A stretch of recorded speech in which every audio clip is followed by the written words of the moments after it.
नमस्कार साथियों, कैसे हैं? ठीक हैं। आज हम लोग एलिमिनेशन रिएक्शन की बात करेंगे। एलिमिनेशन रिएक्शन क्या होती है आपको पता, नाम ही बता रहा है कि हमें कोई भी चीज़ यहाँ पर क्या करनी है, हमें कोई भी चीज़ यहाँ पर एलिमिनेट करनी है। यानी कि एलिमिनेशन नाम जो आया है वो नाम ही हमें इंडिकेट कर रहा है कि एलिमिनेट, हमें यहाँ पर कुछ कर देना, कुछ निकाल के हमें यहाँ पर फेंक देना है।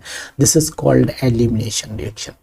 एलिमिनेशन रिएक्शन मेनली दो कैटेगरीज में डिवाइड की गई है। अगर हम लोग एलिमिनेशन रिएक्शन की बात कर लेते हैं तो सबसे पहले हम लोग बात करना चाहेंगे कि एक रिएक्शन होती है जिसका नाम ईवन होता है, और ईवन की अगर फुल फॉर्म जानना चाहें तो भी जान लीजिए आप, यूनिमोलिकुलर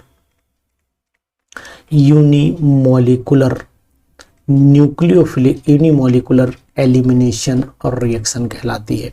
यानी कि अगर हम इसे फुल फॉर्म में देना चाहें तो एलिमिनेशन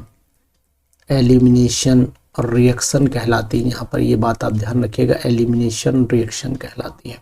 और अगर हम लोग E2 की बात करते हैं, यहाँ पर E2 ले लेते हैं तो फिर ये कहलाती है आपकी बाईमोलिकुलर न्यूक्लियोफिलिक, फिर मैंने न्यूक्लियोफिलिक दिया, बाईमोलिकुलर एलिमिनेशन और रिएक्शन कहलाती। तो इन चीज़ों को हम लोग जानेंगे मैकेनिज्म के साथ में कि आखिरकार इनकी मैकेनिज्म क्या होती है, एलिमिनेशन रिएक्शन कैसे प्रोसीड करती हैं, E1 कैसे प्रोसीड करती है, E2 कैसे प्रोसीड करती है, दोनों की मैकेनिज्म को जानते हैं। तो सबसे पहले हम लोग बात कर लेते हैं E1 और रिएक्शन की। तो मैंने सबसे पहले ए हेडिंग बना दिया है, यहाँ पर ए हेडिंग बना दिया है एलिमिनेशन और रिएक्शन, मैंने हेडिंग यहाँ पर बना दिया है। अब ये एलिमिनेशन रिएक्शन क्या होती है, कैसे प्रोसीड करती है, वो मैं आपको यहाँ पर समझाने की कोशिश करूँगा। अगर हमने मान लीजिए यहाँ पर ये कार्बन लिया, इस तरीके से एक कंपाउंड लिया हुआ है, और यहाँ पर मैंने एक इस तरीके से कोई हैलाइड, ये एल्काइल हैलाइड है। अब क्या हुआ कि सबसे पहले क्या करेगा, ये स्टेप नंबर 1 यानी कि फर्स्ट स्टेप ये चलेगा, और फर्स्ट स्टेप में कार्बोकैटायन बनेगा। यानी कि ये वाला ग्रुप यहाँ से लीव कर जाएगा, ये वाला ग्रुप यहाँ से छोड़ देगा। जब ये ग्रुप यहाँ पर छोड़ देगा तो कंडीशन क्या बनने वाली है वो जान लीजिए। यहाँ पर इस तरीके से ये आ जाएगा, ये कार्बोकैटायन बन जाएगा, और ये कार्बोकैटायन बनने के बाद ये जो X है वो निगेटिव फॉर्म में बाहर चले जाएगी। इसके बाद ये स्टेप नंबर 2 में क्या होगा, ये आपकी फर्स्ट स्टेप हो गई। सेकंड स्टेप में एक हाइड्रोजन और लगा लेते हैं, हाइड्रोजन लगाने से हमें आसानी रहेगी समझाने में। अब हमारी सेकंड स्टेप में क्या होगा, सेकंड स्टेप में होगा ये कि अब हमारे लिए न्यूक्लियोफाइल, इसी को पहले हम इसको लिखते हैं। यहाँ पर ये लिखा, यहाँ पर हमने H लिखा, यहाँ पर C लिखा, यहाँ पर इस तरीके से ये कार्बोकैटायन हमने बनाया। अब क्या करना है कि ये हमारे पास मान लीजिए B नेगेटिव एक न्यूक्लियोफाइल आया, और यहाँ से H को लेकर के चला गया। जब H पॉजिटिव फॉर्म में गया तो ये बॉन्ड इधर रोटेट कर जाएगा। जैसे ही स्टेप 2 में क्या होगा, ये सेकंड स्टेप, और सेकंड स्टेप में क्या बन गया, ये इस तरीके से हमारे पास एल्कीन मिल जाते हैं। तो ये 2 स्टेप मैकेनिज्म कहलाती है, और ये यहाँ पर BH बन करके निकल जाएगा। तो ये एल्कीन यहाँ पर बना, और ये एल्कीन ये बता रहा है कि ये एलिमिनेशन 1 है, यानी कि E1 रिएक्शन है, E1 मैकेनिज्म है। यहाँ पर मोर स्टेबल कार्बोकैटायन को ज़्यादा प्रेफरेंस दी जाती है। अगर हम एक एग्जांपल से भी समझने की कोशिश करें कि मान लीजिए हमारे सामने ये एग्जांपल है, एक CH3 हमने ये लिया, एक CH3 हमने यहाँ पर लगाया, एक CH3 हमने नीचे की तरफ लगाया, और आगे हमने लिख दिया यहाँ पर CH2Br। तो भाई साहब अब हमें क्या दिखाना है कि सबसे पहली स्टेप तो कार्बोकैटायन बनेगा, यानी कि Br इसे लीव करके जाएगा। तो जो कार्बोकैटायन बनेगा वो CH3 हो गया, यहाँ पर अब आपका CH3 हो गया, यहाँ पर भी आपका CH3 हो गया, यहाँ पर आपका CH2 पॉजिटिव हो गया इस तरीके से, और ये Br नेगेटिव यहाँ पर निकल के बाहर चला गया। अब क्या होगा, अब ये अपने आप को स्टेबलाइज करने के लिए ये वाला यहाँ पर रोटेशन, यानी कि इसे हम लोग मिथाइल शिफ्ट के नाम से जानते हैं। तो यहाँ पर मैं लिख देता हूँ मिथाइल शिफ्ट। अब मिथाइल शिफ्ट जब होगा तो मिथाइल शिफ्ट होने से पॉजिटिव ये वाला यहाँ आ जाएगा।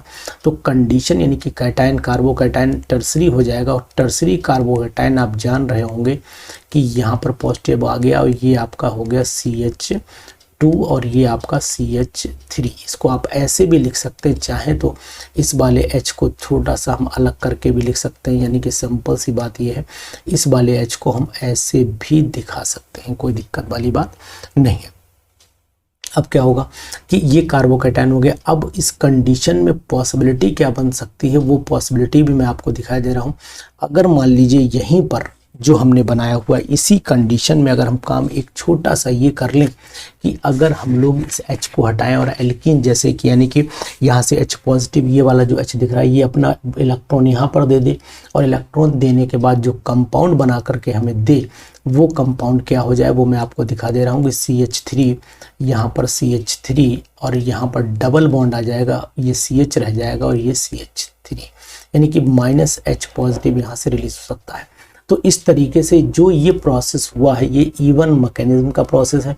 यहाँ पर रेट ऑफ रिएक्शन जो है वो, rate of reaction is directly proportional to the alkyl halide only, इसीलिए इसको E1 बोला गया है, क्योंकि रेट केवल रिएक्टेंट के एक मॉलिक्यूल में नहीं, एक रिएक्टेंट पे डिपेंड कर रही है, इसलिए इसको बोला गया है E1 mechanism, elimination, unimolecular elimination reaction के नाम से।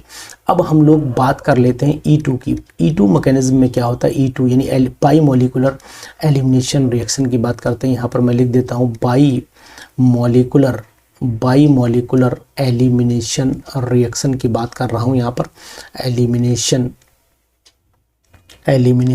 रिएक्शन की बात यहाँ पर मैं कर रहा हूँ। अब बाई मॉलिकुलर एलिमिनेशन में क्या होगा, अब हमने क्या करना है, देखिए इस तरीके से मैंने ये बनाया और यहाँ पर मैंने एक H जोड़ा हुआ है, पहले से जुड़ता है, इसमें पहले नहीं जोड़ा था, H यहाँ बनाया, यहाँ पर मैंने क्या काम किया, H बनाया और ये मैंने एल्काइल हैलाइड ले लिया। अब एल्काइल हैलाइड, इसमें क्या होगा, एक ट्रांजिशन स्टेट आएगी, यानी कि ये 1 स्टेप मैकेनिज्म है।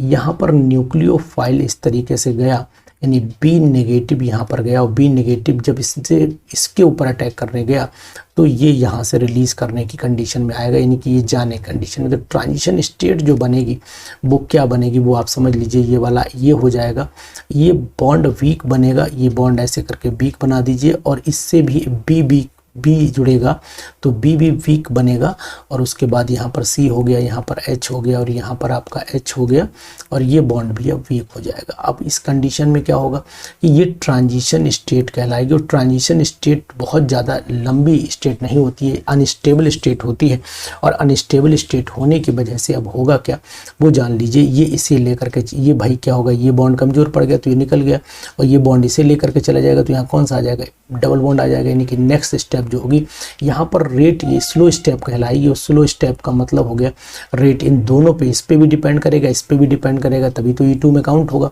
अब यहाँ पर ये C हो गया, यहाँ पर डबल बॉन्ड हो जाएगा इस तरीके से, और यहाँ पर जो रिलीज होने वाले ग्रुप है, एक तो आपका BH निकल जाएगा और साथ में X नेगेटिव निकल जाएगा। इस तरीके से ये पूरी मैकेनिज्म यहाँ पर चल जाएगी। तो अब आपने देख लिया कि E2 मैकेनिज्म कैसे चल रही है। E2 मैकेनिज्म में तो कोई दिक्कत है ही नहीं यहाँ पर। अब हम लोग ये जानना चाहते हैं कि आखिरकार जो E2 मैकेनिज्म आपकी चल रही है, इस E2 मैकेनिज्म में खास बात क्या है कि रेट किस पे डिपेंड कर रहा है। वो रेट आप देख लीजिए, rate is directly proportional to the alkyl halide as well as B negative, यानी कि जो लुईस बेस है उसके ऊपर, यानी कि न्यूक्लियोफाइल है उसके ऊपर डिपेंड कर रहा है। तो इसलिए यहाँ पर इस चीज़ का ध्यान आपको रखना पड़ेगा।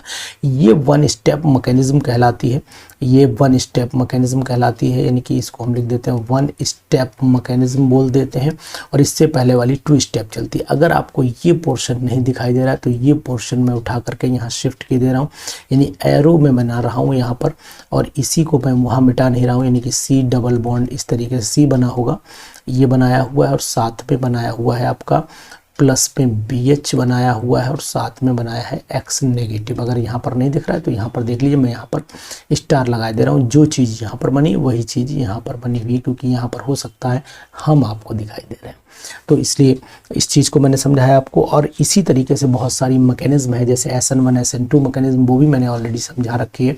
तो आप एलिमिनेशन रिएक्शन के दोनों मैकेनिज्म को कायदे से पढ़ लीजिएगा, दोनों मैकेनिज्म के एग्जाम्पल को भी ध्यान से समझ लीजिएगा, क्योंकि ये एग्ज़ाम में आ सकती हैं, इवन E2 मैकेनिज्म आ सकती है। अब हम लोग एक क्वेश्चन की बात कर लेते हैं कि कौन कौन से क्वेश्चन जो आपको जरूर पढ़ लेने। सबसे पहले तो मैं आपको मैकेनिज्म की बात करूं एल्काइल हाइड में, एक तो SN1 मैकेनिज्म पे ध्यान दीजिएगा, दूसरा SN2 मैकेनिज्म पे ध्यान दीजिएगा, इसी तरीके से E1 मैकेनिज्म पे ध्यान दीजिएगा और आप E2 मैकेनिज्म पे ध्यान दीजिएगा।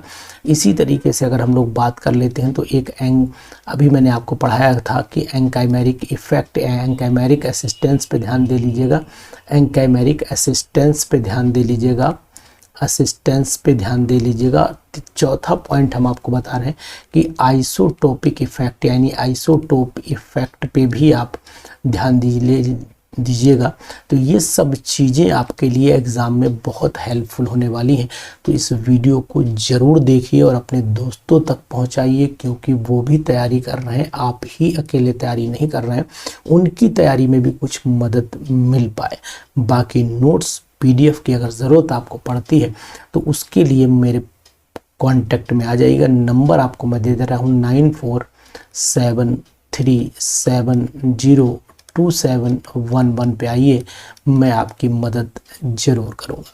Thank you.